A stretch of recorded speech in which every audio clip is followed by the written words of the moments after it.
নমস্কার, তোমাদের সবাইকে সানা স্মাইল এডুকেশন সেন্টারে স্বাগত জানিয়ে আজকের ক্লাসটি শুরু করছি।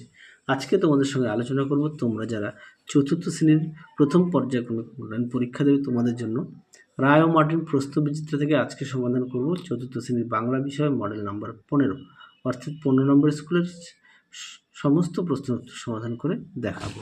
চলো দেরি না করে মূল বিষয়ে যাওয়া যাক। কী আছে? একে, মাটি কবিকে কি শিক্ষা দিয়েছিল? উত্তরটা লিখব সহিষ্ণুতা। ক্ষয়ে দেখো ছাগলছানা কার গর্তে ছিল? উত্তরটা লিখবে শিয়ালের।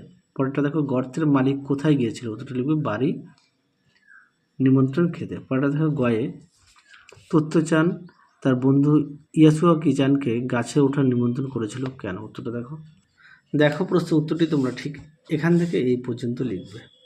দেখে নাও। ছায়াসঙ্গী বইতে পেজ নাম্বার হচ্ছে 18।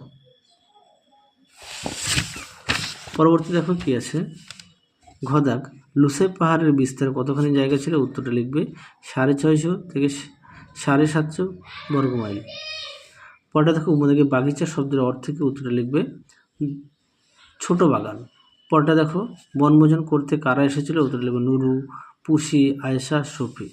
পরটা দেখো অর্থ লেখো দৈত্য, রাক্ষস, মন্ত্রণা, পরামর্শ। পরটা দেখো বিপরীত শব্দ লেখো কি আছে? বিজ্ঞ, অজ্ঞ, প্রবাসী, স্বদেশী। আর বাক্য রচনাটা একটু দেখে নিও যেহেতু পাঠ্যবই প্রত্যেকের আছে। পরটা দেখো কি আছে?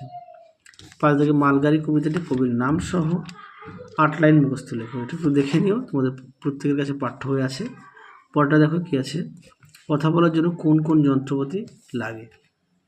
দেখো দেখে নাও, প্রশ্ন উত্তরটি সুন্দর করে দেওয়া আছে, তোমরা অবশ্যই পড়ে নিয়ে লিখবে। তাহলে চলো আজকের মতো এখানে সমাপ্ত করছি। আবার দেখা হবে খুব শীঘ্রই তোমাদের পরবর্তী ভিডিওতে। তোমরা সবাই সুস্থ থেকো, ভালো থেকো। আজকের মতো টাটা। আর অবশ্যই প্রতিটা বিষয়ে পাঠ্য বই খুঁটিয়ে পড়বে।